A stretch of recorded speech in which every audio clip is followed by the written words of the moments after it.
mic or whatever. But like people are That's like so true. That's so true. But it's like there's influences, and then like sometimes there are artists that got you into making music, and those aren't always the same thing. So I want to know both of those. If they're the same, that's cool, but I definitely want to know both of those. That's a great question and a great observation. Metallica, definitely a huge influence. I had an older brother who listened to it. I used to listen to a lot of rap, Right. like terrible rap. And I think when I was in 4th grade, I was also a big wrestling fan. You know, Right. that's a shocker, I know, like, the people that know me and look at me. And my brother came to me one day, I think when I was in 4th or 5th grade, and I was listening to Bobby Brown. I'll never forget it. And he pressed the tape player, and he turned Bobby Brown off, and he basically told me, he's like, you should be ashamed of yourself. He said, what music does the Ultimate Warrior enter the ring to? And I was like, heavy metal. And he's like, exactly. And listen to this crap that you're listening to. So from that day forward, I threw all my rap tapes away, and I was a metal guy. Metallica, Right. Pantera, and Slayer. I was a big Slayer fan. Metallica became the band, though. My first 7 years of playing guitar, I played nothing but Metallica songs. That's really hard stuff to do. It was. People think of metal as just like angry music or whatever, with like all the like the black leather or whatever, and they don't really care about it. But metal, like artistically and like musically, it's probably the hardest genre to actually play. Absolutely. Yeah. Absolutely. It's not cookie cutter songs, No. which a lot of your pop and Not a lot of this radio garbage. Yeah. Yes.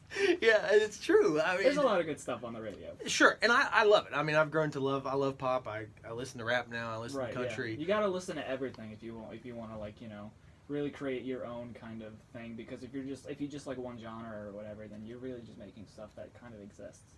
That's right. That's right. But yeah. I'll tell you a Metallica story. I was so excited that this happened. So the singer, guitar player, James Hetfield, has been one of my heroes since I started playing guitar in 10th. I was 10 or 11 years old. I've seen them a couple times. They're fantastic. But last time that I came home, I was flying through the airport in London, and I heard someone saying, "Hey, James Hetfield's sitting over there in this section." And I ran over there like a very excited young, kid's going to meet Santa Claus. And I carry, I know no one listens to CDs anymore, but in the past I've had a lot of CDs, and I usually carry CDs with me everywhere. But that day, I had nothing with me except 2 blueberry Pop-Tarts. So I went up to James Hetfield and said, "Sir, you are my idol. You've been my guitar hero for quite some time. Please accept these Pop-Tarts as a token of my appreciation for what you've done for music." And he looked at me, and this story's true. This story's 100% true. And he was just like, "Thanks, man." And that was it. And and I was my soul was complete. Sometimes that's like the best you can hope for with famous people. Because how many people walk up to James Hetfield and are like, "I don't like this album," or whatever, Saint Anger was terrible. Yeah, exactly. Yeah. No, you're right.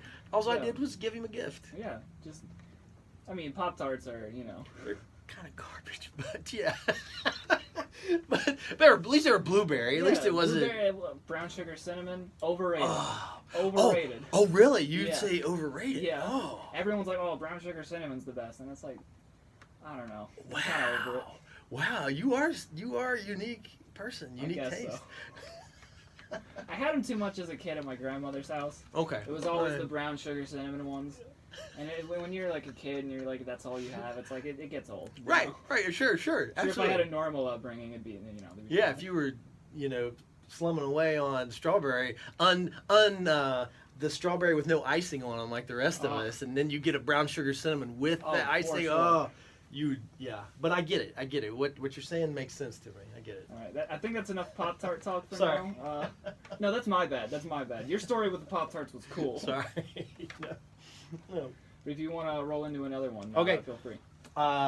This is more of a country song. So later after the metal, I came into the country stuff. So I guess my dad maybe influenced this song a lot. It's self-explanatory. I'll just sing her. Right. It's about solving all the world's problems. How am I going to solve all the world? How will my dad solve all the world's problems? This is how he'd do it. We all need water and air to survive, and nutrients from our chewing tobacco and Colt 45. Some say we need love, friendship, even pain, while others trust in money.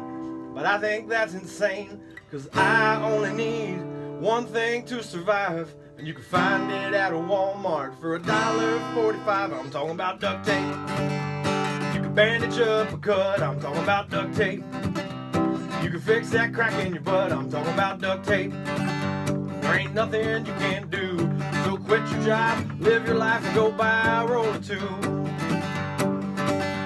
Well, I wake up in the morning, and I put on my duct tape shoes, and I walk down my duct tape steps, and I read the latest news. I think of all the problems that this world has to face, and how I can solve them all with just a couple of rolls of tape. Well, I'd build the homeless some houses, I'd put some clothes on their backs, I'd fill the bellies with duct tape. It's my personal favorite snack. Well, I'd save all the trees, I just build a big duct tape fence, and I can do all that for about $50.17.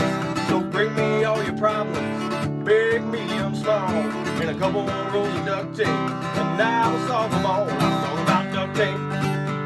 You can bandage up a cut, I'm talking about duct tape. You can fix that crack in your butt, I'm talking about duct tape. There ain't nothing you can do, so quit your job, live your life, and go buy a roll or two. As for all your separatism, all the racist and all the hate, well, your politics and your money ain't gonna fix it, they just can't. I said we wrap everybody in duct tape, all the whites and all the blacks, all the reds and oranges and the greens and purples and the mixes of this and that. And then we'll all be the same color, a beautiful shade of gray, and there'll be no reason to fuss or fight, 'cause we'll all be the same. Well, I'm talking about duct tape. You can bandage up a cut, I'm talking about duct tape. You can fix that crack in your butt, I'm talking about duct tape. There ain't nothing you can do, so quit your job, live your life, and go buy a roll or two. Still talking about duct tape. Pockets are a thing of the past, I'm talking about duct tape. You just tape your wallet to your, ask me about duct tape. There ain't nothing you can do, so quit your job, live your life, and go buy a roll or two. That was great, thank you. Thank you, thank you, thank you. All right.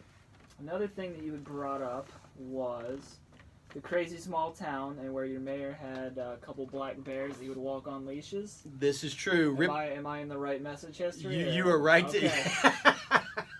Just want to make sure. Who are you talking to? Yeah. No, totally true. Ripley, Ohio. It's about 40 miles east of here. Okay. That's where I came from tonight. A very strange place.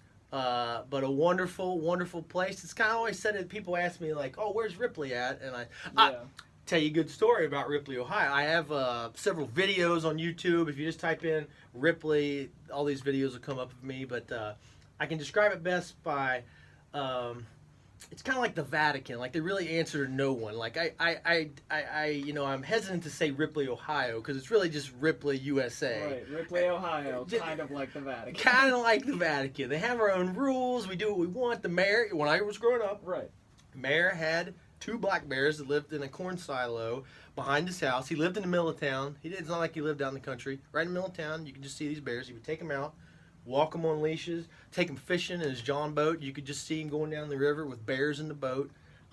Drove a World War II Jeep with no windshield in it. This guy was my distant cousin, but he was my mother's second cousin. Sounds about right.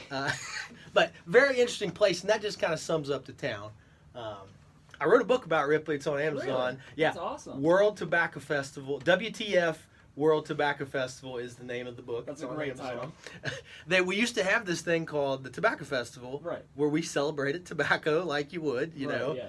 And just these crazy events they would have, belly bucking, and I have a lot of friends now that aren't from Ripley, so the first time I mentioned belly bucking, they're like, "What is belly bucking?" I'm like, "Well, 2 grown-ass men get in like a sumo wrestling ring, and they take their shirts off, and they oil themselves up, and only using your gut, you have to push the other man out of the ring." So that was one of the events at Ripley. That's awesome. Cow manure throwing. So you have the cow patties, and you like a discus. You know, you throw the cow poop as far as you can. I'm throwing up thinking about it. But this is real. When I grew up as a kid, you could like get tobacco products as a kid. Like they'd give you dip, like as throw manure at each other, buy some tobacco. It was a crazy event to like behold, and a lot of people would come. Thousands of people would come. So this book, I ended up just writing about like I think nowadays mayors and governors and whoever congressmen, it should be decided by tobacco decathlon. 10 events revolving around tobacco. You got to swim. I can't even think of 10 events. Tobacco. No, what I do is I just take regular decathlon events and you have to smoke during the event. That makes sense. So you have to run a marathon smoking.